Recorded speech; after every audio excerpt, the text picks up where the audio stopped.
Guess who's back? Back again. Rey is back with her friends. Gonna ruin Star Wars for fans. Guess who's back? Guess who's back? Guess who's back? Guess who's back? Da da da. That da da da da that boom. So yes, after that little musical interlude there, it was just done to soften you all up for what's to come. So let's dive into this one because it didn't get any pretty over there in a galaxy far, far away. This article here from Bounding into Comics. Upcoming Rey solo film director Sharmeen Obaid-Chinoy says it's about time that we had a woman come forward to shape the story of Star Wars. Yes, because the Force is female hasn't ruined it enough. No. It's time we have a woman come forward to shape the story of Star Wars. I just don't wonder if these people ever sit down and think to themselves the amount of money that they lose when every time they open their mouth and spoke this crap. I really wonder because it's like you know what's going to happen. You see what is happening, but somehow you won't stop. You just literally will not stop. I mean, after 3 Star Wars movies that pretty much ruined the entire thing, everything that they put out so far, and it's been a slap in the face to fans. But no, you ain't done yet. You gotta double down on it and talk about it's time that we had a woman come forward to shape this story. Yeah, because it's never enough. In a declaration that could seemingly only come from someone who has spent the last decade completely detached from the once beloved sci-fi franchise. Not detached, they just so into their own activism they wouldn't stop. And just to keep in mind, Sharmeen Obaid-Chinoy actually, every time she introduces herself, she says that she's a director and an activist. She openly admits it. So she's not pretending anymore. She openly admits it that she is an activist. Yes, don't give somebody who, and her whole directing career is just directing, documentaries. But no, give her to direct a Star Wars movie. That's going to make sense. Director Sharmeen Obaid-Chinoy has that one particularly exciting aspect of her upcoming Rey solo film is that it will finally allow women to guide Star Wars narrative direction. Yes, that's what they're going to do. It's not like they haven't been doing that for the last few years and failing miserably, but no, she's breaking ground now. Jesus Christ, boy. Yeah. Oh yes, look. Good old Rey Skywalker Palpatine. Or is it Rey Palpa Skywalker Teen? Yes, that's it. Rey Palpa Skywalker Teen. That's it. Obaid-Chinoy, whose directional filmography primarily consists of documentaries. Yes, that's it. Documentaries. But this was the woman you want to give to direct Star Wars.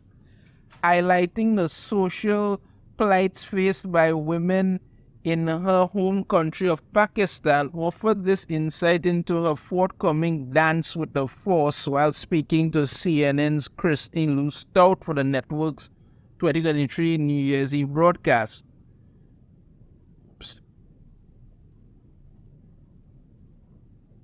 Touted by Stout as the first woman and first person of color to direct a Star Wars film. Yeah, because that's most important. You understand? The first person of color and the first woman to direct a Star Wars film. No, that is the reason you should love this upcoming movie. You understand me? Not all the crap you're hearing about it and that making you want to just literally run over to Lucasfilm and punch everybody in the face. No. That isn't the reason. No, the reason you should love this movie is because it's going to be directed by the first woman and person of color. That's important. Not the movie being good. No, that doesn't matter. The director, who appeared via a pre-recorded interview with the anchor, opened their discussion by elaborating on a personal excitement towards a forthcoming Lucasfilm outing. This is what she had to say. I'm very thrilled about the project because I think what we are about to create is something very special. And we're in 2024 now, and I think it's about time that we had a woman come forward to shape the story in a galaxy far, far away. You see, this is how you just know these people are just repeating what they're told. That's it. You know this is what Disney/Lucasfilm has been doing for the longest while. And while they've been doing that, they have been literally destroying themselves. You are well aware of that. But no, you come out and you keep making the same statements over and over and over and over again, and you expect everybody to sit there and go like, well, she probably just saying the correct thing. No, not at all. Oh, look, the Trinity of Doom. Yep. As noted above, the 2-episode Miss Marvel directors, well, that should tell you right there. Comments come off as absolutely baffling given the very real attention the overall Star Wars franchise has given to the female perspective ever since its 2012 purchase by the House of Mouse. Following the completion of the sale, Disney proceeded to promote film producer Kathleen Kennedy to president of Lucasfilm. Yeah, it was such a fantastic move. South Park had to do a whole special, called the Pandaverse with her in it. At which time she proceeded to position the aforementioned Rey as the overpowered, poorly written protagonist of the franchise's third and unfortunately canon trilogy. Yeah. And when that whole Kathleen Kennedy was saying, the Force is female, yeah, this is what happens when you keep having activists run these things. They go on about a few things here, right? They talk about the other stuff thing, the Mandalorian, Obi-Wan Kenobi, and Ahsoka. All right. For example, since her introduction in The Mandalorian, Bo-Katan has managed to upstage Din Djarin at nearly every turn of their adventures, with even the climax to the latter's ongoing feud with Moff Gideon being brought to a close by his female ally. Of course, that's what they want. There's Bo-Katan there. In Obi-Wan Kenobi, despite her being far more inexperienced, look, let me just break down Reva in Obi-Wan Kenobi, because I did review the entire series. You had a character that was so badly written, who entirety throughout the entire series made absolutely no sense. You then tried to block that by claiming racism, but couldn't prove it, and then watched as the show degraded into nothing. They changed everything in that series. They brought together Obi-Wan Kenobi and Princess Leia, who was supposed to be some 30-year-old woman in an 8-year-old's body. You understand me? Reva was an absolute waste of time, because Reva not only survived getting a lightsaber to the chest twice, because apparently the only person that lightsabers kill anymore is Qui-Gon Jinn, because he's a pussy and everybody else could survive it. But she wanted to get revenge on Vader, and how did she do it? By joining the dark side, hunting down and murdering people for like 20 years. That's how she did it. That is how she did it. And the character was so badly written, you couldn't even find a speck of common sense in there. And they go on. Then there's the fact that Ahsoka centered around a cast of primarily female heroines, who were trying to act like men, couldn't pull it off. Was that boring?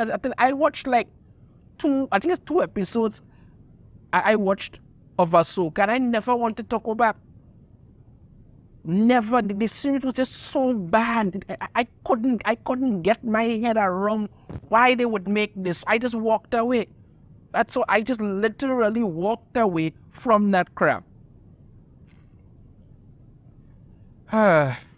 Further countering the director's narrative is the reality that not only have numerous women served in various behind-the-scenes roles across the franchise, such as a New Hope editor Marcial Lucas, Obi-Wan Kenobi director Deborah Chow, The Mandalorian director Bryce Dallas Howard, Ahsoka director Jennifer okay, I'm gonna go through that, and Rebels co-creator Carrie Beck, but that it's next entry, The Acolyte, yeah, which is pretty much shaping up to be crap.